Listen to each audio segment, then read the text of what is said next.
ചെറുപ്പത്തിൽ വലിയൊരു ചെടിപ്രേമിയായിരുന്ന എന്റെ ചേട്ടൻ മുറ്റത്തിനരികിൽ കുറേ ചെടികൾ നട്ട് കുഞ്ഞുങ്ങളെ പോലെ പരിപാലിച്ചിരുന്നു.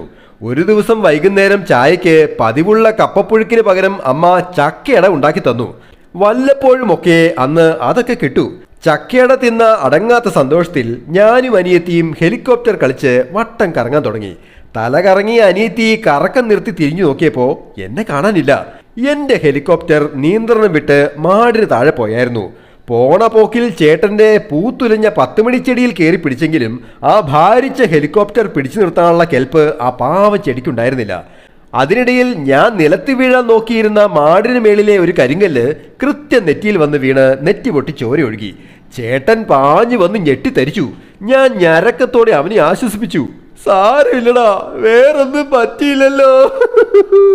ദേഷ്യം പിടിച്ച ചേട്ടൻ എന്റെ കയ്യിലിരുന്ന വേരറ്റ 10 മണിച്ചെടി തട്ടിപ്പറിച്ച് ഉച്ചത്തിൽ അലറി. ഈ ചെടിയൊന്ന് പൂവിട്ട് വന്നതായിരുന്നു, വേറൊന്നും കണ്ടില്ലടാ കയറി പിടിക്കാൻ. ആശുപത്രിയിൽ ചെന്നപ്പോ എന്റെ നെറ്റിയിൽ 4 സ്റ്റിച്ചിട്ടു. വീണ്ടും നട്ടപ്പോൾ അവന്റെ 10 മണിയിൽ വീണ്ടും പൊട്ടിട്ടു. Happy drawing, Saneesh Divakaran.